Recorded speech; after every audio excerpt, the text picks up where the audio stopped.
Salut à tous, c'est Céline de Nayarki. Dans cette vidéo, on va voir quelles activités vous pouvez faire dans les périodes de creux, comme les vacances, pour vous préparer à rechercher un job ou à en trouver un, ou vous préparer à entrer en entreprise. Donc c'est parti!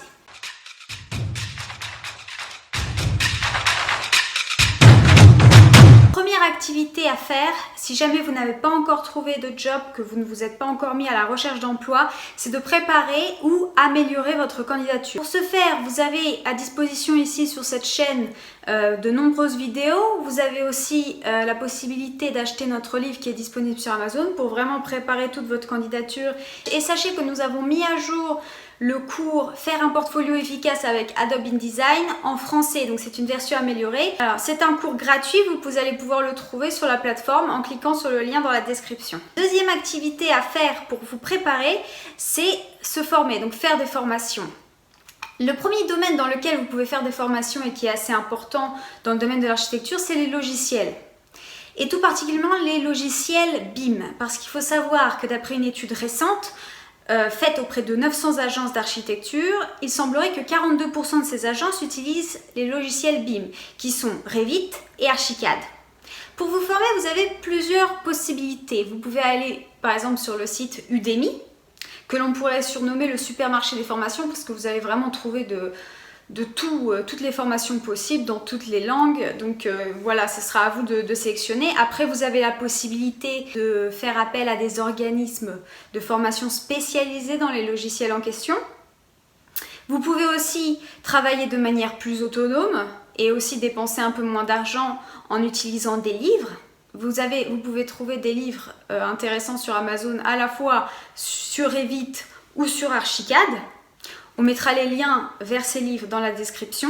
Le deuxième domaine dans lequel vous pouvez vous former pour vous préparer, c'est la gestion de projet, la pratique du projet en France. Donc, ce que j'entends par là, c'est essayer de vous former sur, par exemple, toutes les phases de projet en France. Comment ça s'organise, c'est quoi une faisabilité, c'est quoi un permis de construire, c'est quoi un DCE. Toutes ces choses, le fait de vous y intéresser avant même d'y entrer, avant même de commencer à travailler, c'est important. Vous vous sentirez moins perdu, vous aurez pris l'initiative de vous informer avant et vous aurez pris un peu d'avance. L'autre chose sur laquelle vous pouvez vous informer à propos de la gestion de projet, c'est les différents acteurs du projet. Ça aussi, c'est quelque chose d'assez important. Parce que comme pendant les études, on fait principalement donc des projets d'architecture qu'on les montre uniquement devant les architectes, on n'est pas du tout habitué à communiquer avec les autres acteurs du projet.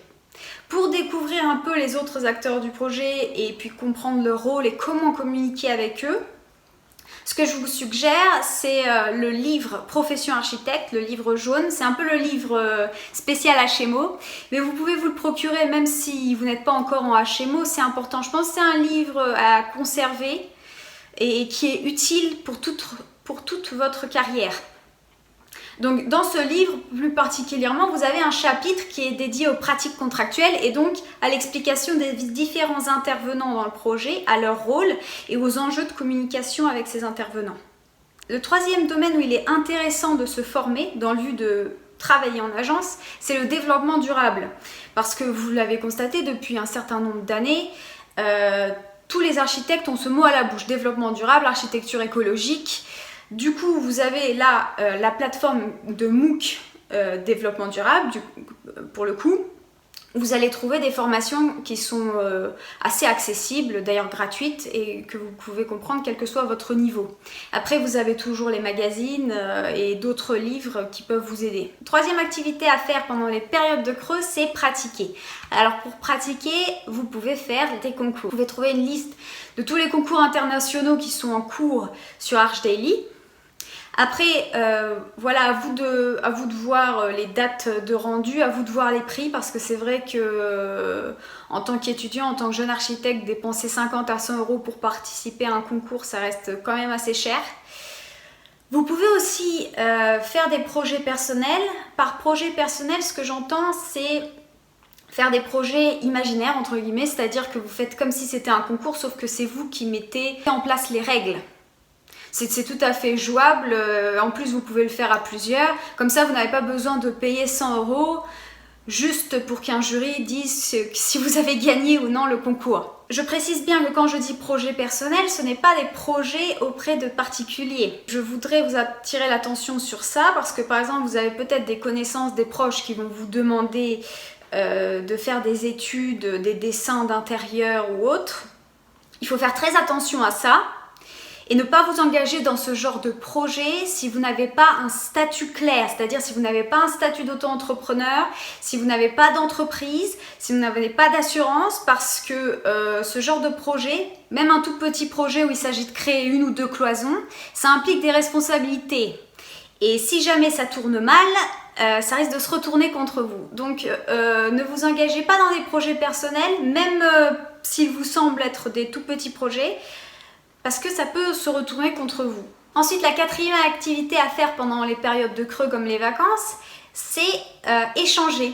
Alors pour ce faire, nous venons de créer un forum où on a commencé à mettre tout un tas de ressources en ce qui concerne la recherche d'emploi, mais aussi en ce qui concerne la gestion de projet.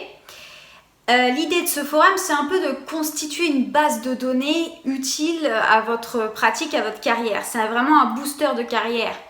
C'est pas comme un groupe Facebook où en fait le principe c'est que vous scrollez et qu'au final les personnes finissent par reposer les mêmes questions. Là l'idée c'est que vraiment les sujets sont classés par catégorie et vous y avez accès facilement. En plus, vous pouvez poser vos questions. L'idée, c'est que vous veniez ici, que vous fassiez la connaissance d'autres personnes, de vraiment créer une communauté autour de l'architecture. Il y a aussi des articles qui sont un peu moins sérieux que la recherche d'emploi, comme des idées lecture. Donc, je vous encourage à y aller et puis à poster, à poser vos questions. Et enfin, la dernière activité à faire en période de creux, avant de se préparer à la rentrée, c'est se reposer ou explorer, parce que quand même, c'est les vacances.